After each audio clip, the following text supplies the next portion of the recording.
19 नवंबर 2023 world cup final की इस रात को कौन भूल सकता है। हमारा सबका सपना था कि 1983 में जो कपिल देव ने किया और 2011 में जो धोनी ने किया, जो सचिन को शानदार विदाई दी, वैसा ही हाल 2023 में भी हो। लेकिन शायद भगवान को कुछ और ही मंजूर था। हर बड़ा छोटा बच्चा बूढ़ा आप मैं सब उदास है और ये गम सालों तक हमें सताएगा। लेकिन आज एक बहुत बढ़िया चीज आपको मैं बताने वाला हूँ। उस दिन शायद हम क्रिकेट का एक मैच जरूर हार गए हों, लेकिन क्रिकेट की दुनिया में हमने ऐसा मैच जीत लिया है कि हमें आने वाले कई वर्षों तक कोई हरा नहीं पाएगा। 83 से लेकर 2023 में क्या फर्क आया आपको कुछ घटनाओं से समझते हैं। 1983 में जो वर्ल्ड कप जीता था कपिल देव जी ने, उस टीम को सम्मान देने के लिए, गिफ्ट देने के लिए भारतीय क्रिकेट बोर्ड के पास कोई पैसा नहीं था। उनके पैसे जुटाने के लिए हमारी स्वर कोकिला लता मंगेशकर जी को एक कॉन्सर्ट ऑर्गेनाइज करना पड़ा था और उसके पैसों से जाके उनका सम्मान हो पाया था। 1983 में इंग्लैंड क्रिकेट बोर्ड ने भारत को 2 एक्स्ट्रा टिकट देने से मना कर दिया था और आज 2023 में भारत करोड़ों रुपए के टिकट बेच रहा है। एक मैच की टिकट 1-1 लाख की जा रही है तो भी लोग ले रहे हैं। और बीसीसीआई जहां खड़ा है उसमें धीरूभाई अंबानी का बहुत बड़ा हाथ है। अब फिर बोलेंगे राहुल जी यहाँ पे भी आप मोटा भाई को लिया। नहीं सर, ये मोटा भाई के पिताजी आए यहाँ पे और वो आते हैं तो काम बड़े होते हैं। बीसीसीआई करोड़ों रुपए कमाता है पर टैक्स नहीं देता है। क्यों? बीसीसीआई 1983 में इतना गरीब क्यों था और अगर इतना अमीर अभी बना है तो रास्ते में ऐसा क्या घट गया भाई साहब। ये बीसीसीआई या भारतीय क्रिकेट कंट्रोल बोर्ड कहां से पैसे कमाता है, पैसे कमाने के तरीके क्या क्या है। आईसीसी जो क्रिकेटिंग दुनिया की शीर्ष अथॉरिटी है वो भी बीसीसीआई से डरती है। क्यों? कोई भी ऐसा क्रिकेट बोर्ड नहीं है जो भारत के खिलाफ कुछ बोल जाए। क्रिकेट की दुनिया में भारत की आवाज के बिना एक पत्ता भी नहीं हिलता। ऐसा क्यों होता है? जब बड़े बड़े क्रिकेट बोर्ड की फाइनेंशियल हालत खराब हो जाती है तो बीसीसीआई के आगे हाथ क्यों जोड़ते हैं? आपने आज तक इस चैनल पे बहुत सारी कंपनी की केस स्टडी सुनी है, ब्रांड की सुनी है, बिजनेसमैन की सुनी है। आज सुनिए हमारे फेवरेट खेल को जो चलाने वाली संस्था बीसीसीआई, भारतीय क्रिकेट कंट्रोल बोर्ड के जीरो से हीरो बनने की कहानी। ये कहानी बताती है never ever mess with Bharat, क्योंकि अगर भारत की हट गई ना वो सबको हटा देगा। जनता जनार्दन की जय बोल के करते हैं वीडियो की शुरुआत।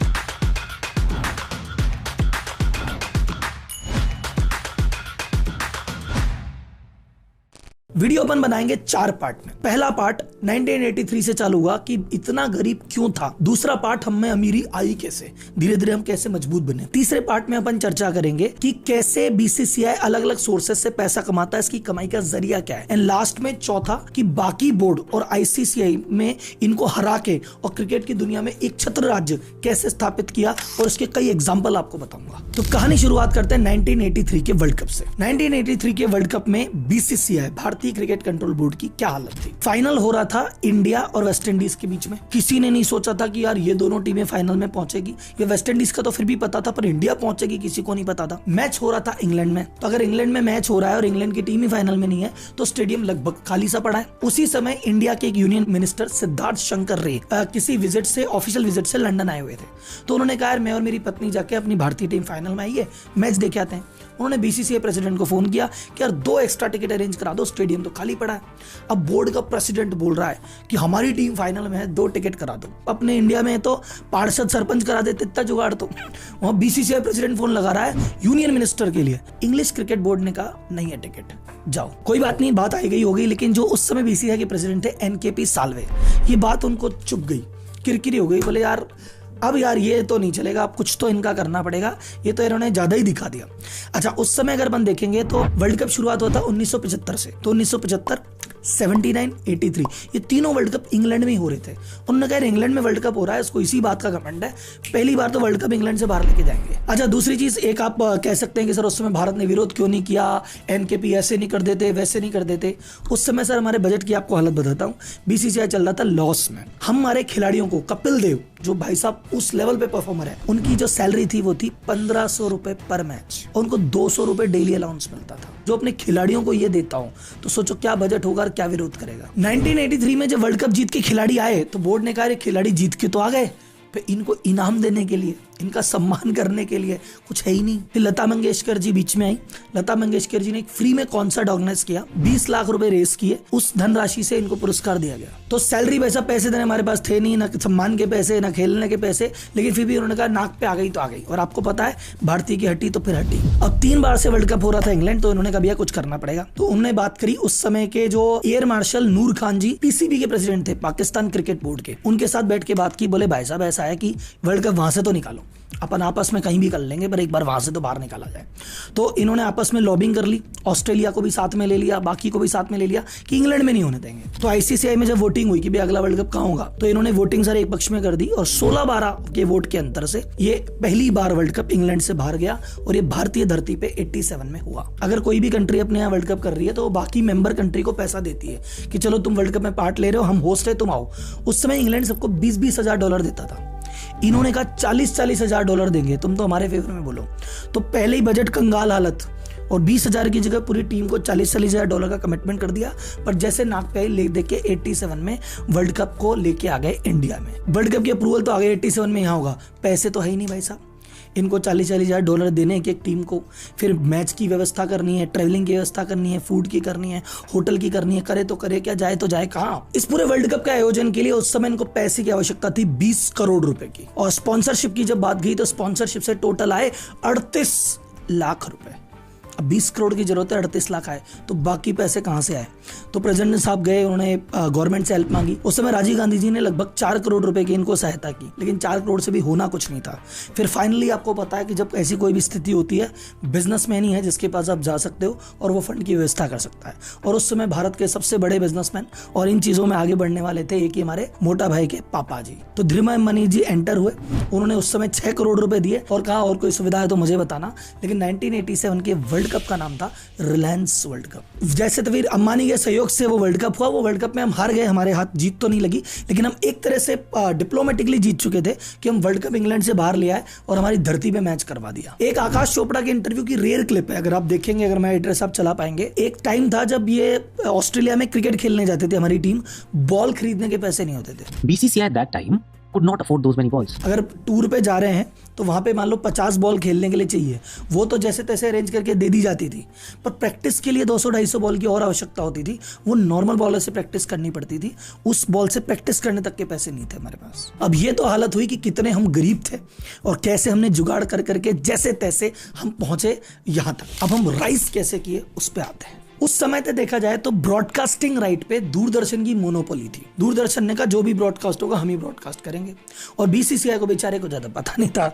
बीसीसीआई ने बकायदा हर मैच के प्रसारण के 5 लाख रुपए बीसीसीआई दूरदर्शन को देता था कि हम मैच कर रहे हैं, प्लीज दिखा दो। फिर एक टर्निंग पॉइंट आया, जैसे एनकेपी साल्वे जी ने काम किया था, टर्निंग पॉइंट आया, आपने नाम सुना होगा शायद, जो पुराने क्रिकेट से जुड़े हैं, जगमोहन डालमिया जी, वो बने बीसीसीआई के प्रेसिडेंट। उन्होंने कहा यार ये बात तो गड़बड़ है, तो उन्होंने बकायदा कोर्ट में जाके इसके खिलाफ केस लड़ा कि जो ब्रॉडकास्टिंग के जो राइट है ना, दूरदर्शन के थोड़ी है, तो हम क्रिकेट करा रहे हैं, हम कराएंगे, ये राइट तो हमारे। कोर्ट केस हुआ, बकायदा कोर्ट केस जीते और फिर बीसीसीआई को मिला कि चलो ब्रॉडकास्टिंग राइट तुम्हारे हैं, ये पैसा तुम्हारे हाथ में आएगा। अच्छा, उस समय तक इंटरेस्टिंग बात यह कि देखो 91 से पहले का पीरियड था, तो भारत में बहुत ज्यादा कमर्शियलाइजेशन नहीं था, टीवी नहीं थे, कुछ भी नहीं था, तो उस समय इनको पता नहीं था कि हमारे पास कितनी खतरनाक वैल्यू है। पर 91 में जाके जब लिबरलाइजेशन हुआ और बाकी बाजार खुला और बाकी कंपनियां आने लगी, तब इनको अपनी असली औकात समझ में आई। साउथ अफ्रीका टीम इंडिया में आई दौरा करने और इंडिया साउथ अफ्रीका का मैच हुआ। तब साउथ अफ्रीका की टीम के प्रशासन ने बीसीसीआई से पूछा ब्रॉडकास्टिंग राइट के कितने पैसे देने हैं। अब बीसीसीआई से सर खुजा रहा है कि देने हैं, हम तो खुद ही पैसे देते हैं, आप कह रहे हो कि तो आप हमको पैसे दोगे? बोले हाँ सब देते तो हैं, आप क्या लेते नहीं क्या? तो उनको तब पता पड़ा कि भाई हमारे पास तो इतना बड़ा हथियार पड़ा है इस चीज की, जिसके हम पैसे देते थे, दिखाने के 5 लाख, बल्कि हमको तो पैसे लेने चाहिए इस बात के। और पहली बार ब्रॉडकास्टिंग राइट का पैसा उस साउथ अफ्रीका वाले मैच में इनके हाथ में आया। फिर 1993 में 1993 में इंग्लैंड के खिलाफ एक मैच हुआ, उस समय $6 लाख इन्होंने ब्रॉडकास्टिंग फीस के लिए, जो लगभग उस समय के 2 करोड़ रुपए होते थे। तो तब जाके बीसीसीआई को लगा कि अपने पास भी कमाई का एक जरिया है। उसके बाद धीरे धीरे करते करते स्पॉन्सरशिप कमाते कमाते 2006-07 तक इन्होंने 650 करोड़ से ज्यादा कमा लिए थे। और 6-7 का फिगर के बाद 2008 में एक ऐसी घटना घटी, उसके बाद इनको मुड़ के देखने की जरूरत नहीं है। वो कौन सी घटना थी आपको पता है? चैट बॉक्स में बता देना, लेकिन मैं आपका सब्र का इम्तिहान नहीं लेता। वो घटना थी आईपीएल आने के बाद जो बीसीसीआई की जिंदगी में और किस्मत में बदलाव हुआ है, वो पहले कभी नहीं हुआ था वैसा। अब आईपीएल को चाहे कोई लाख गाली दे या कुछ भी करे, लेकिन आईपीएल बीसीसीआई के लिए तो चमकता सितारा है, इसी ने इसको बेताज बादशाह बनाया है। अब आता चैप्टर 3, सबसे मोस्ट इंपॉर्टेंट चीज। यहाँ पे अगर आप गेम को समझ गए तो फिर आपको 4 भी इजी हो जाएगा। कैसे कैसे कमाते हैं उसके तरीके सुन लेते हैं। सबसे पहला तरीका होता है ब्रॉडकास्टिंग राइट बेच के पैसे कमाना। ब्रॉडकास्टिंग राइट का मतलब होता है कि भैया किस चैनल को या किस OTT प्लेटफॉर्म को राइट है इस मैच का प्रसारण करने का। तो BCCI ब्रॉडकास्टिंग राइट बेचता है एक कंपनी को, एक प्लेटफॉर्म को, जो उसका प्रसारण करेगी, और वो प्रसारण करने वाली कंपनी ऐड खरीदती है। BCCI को हमेशा ज्यादा पैसे मिलते हैं बाकी किसी बोर्ड के कंपैरिजन में, क्योंकि सबको पता है कि जिस मैच में इंडिया खेलेगी वहां पे 5-10 करोड़ लोगों की व्यूइंग आना नॉर्मल बात है, और जहां 5-10 करोड़ लोग मैच देख रहे होंगे वहां पे कंपनियां बड़े बड़े एडवर्टाइजमेंट के पैसे देगी। जो भी आपने IPL के दौरान देखा कि यार 10 सेकंड के ऐड के 19 लाख रुपए रेट चल रही थी, फाइनल की रेट 10 सेकंड की 25 लाख रुपए तक चली जाती है। इंडिया पाकिस्तान मैच होता है उसकी 10 सेकंड की रेट 30 लाख तक चली जाती है। तो ये कैसे जाती है कि उनको पता है इतने लोग देखने वाले हैं, तो वो 10 सेकंड के 30 लाख भी जनता देती है। अब ऐसा किसी और बोर्ड में पॉसिबल नहीं है। आप समझो इंडिया और पाकिस्तान का मैच हो रहा है तो इंडिया वाले देखेंगे तो पैसे ज्यादा मिलेंगे।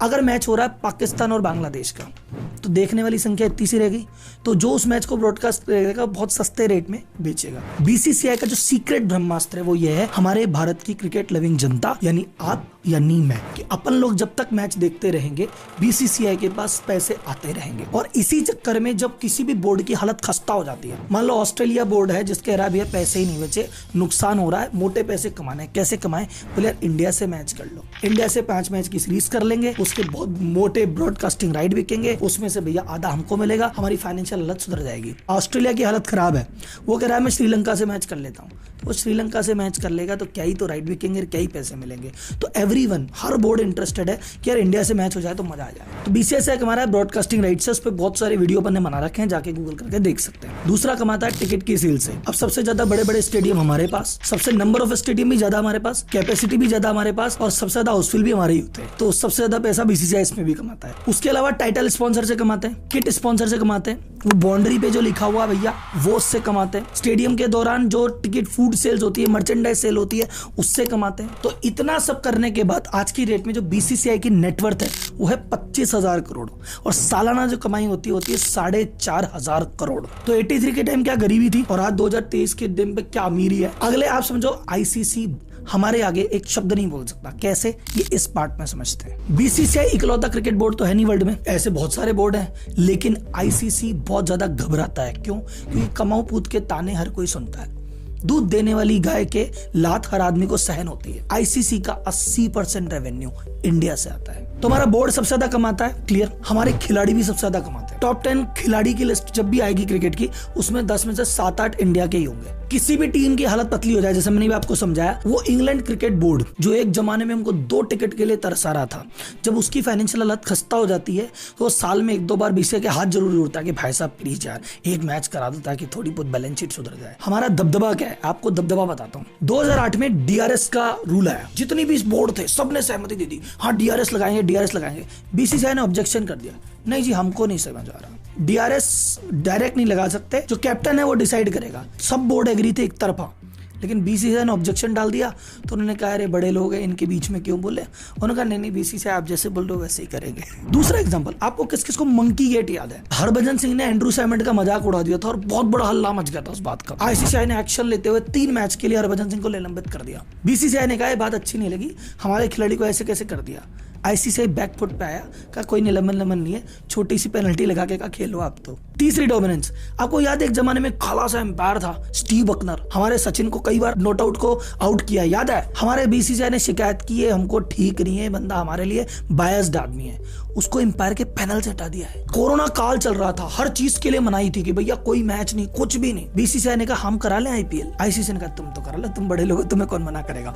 और जब IPL होता है उस समय ICC कोई बड़ा टूर्नामेंट रखता ही नहीं है, हमारे अलग से विंडो दे रखी है कि 2 महीने माई बाप आपके, हम 10 महीने में कर लेंगे हमारा जो कुछ करना है। यह है डोमिनेंस। ये दबदबा हमको अब मिल रहा है जब हम मेंस क्रिकेट में राजा हैं, और अब धीरे धीरे अगर आप देख रहे हैं पिछले 2-3 सालों से वुमेन्स क्रिकेट को भी धीरे धीरे BCCI मजबूत कर रहा है, और अगर वहां भी धीरे धीरे हम राजा हो गए तो अगले 20-25 साल तक तो मेंस क्रिकेट ही इतना डोमिनेंट है कि कुछ होने नहीं देगा, और वुमेन्स भी आ गया ना तो अगले 50 साल तक क्रिकेट में जो हमने कह दिया ना वही चलेगा, हमारा खोटा सिक्का भी चलेगा। मैच की जो हार का गम है देखो वो तो कभी जाएगा ही नहीं, वो तो अभी भी सपने में आ जाता है कि यार उस दिन कुछ और हो जाता है, 1 विकेट और ले लेता, लेकिन कोई नहीं सर, जब जब वो गम आए ये स्टोरी याद रखना कि एक मैच हारे जीते उसमें क्या है, क्रिकेट तो हमने वैसे ही जीत लिया है। अरे जाते जाते एक बात तो मैं भूल गया, एक आंसर जो आपको मैंने शुरुआत में प्रश्न किया था, बीसीसीआई टैक्स क्यों नहीं देता? बीसीसीआई एज अ ट्रस्ट बना था कि भैया हम तो एक ट्रस्ट है जो क्रिकेट को प्रमोट करेगी, तो एज अ ट्रस्ट बना हुआ था और आज भी इसका लीगल स्टेटस ट्रस्ट ही है।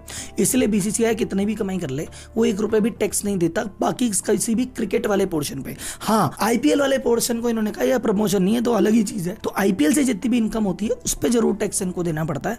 बाकी उसके अलावा भी पूरे वर्ल्ड कप में जो जो कमाया ना तो सब टैक्स फ्री है भाई साहब। बीसीसीआई की इस मजबूती का एक ही राज है, आपका और मेरा क्रिकेट के प्रति प्यार। जब तक ये प्यार बना रहेगा हमारा डोमिनेंस बना रहेगा।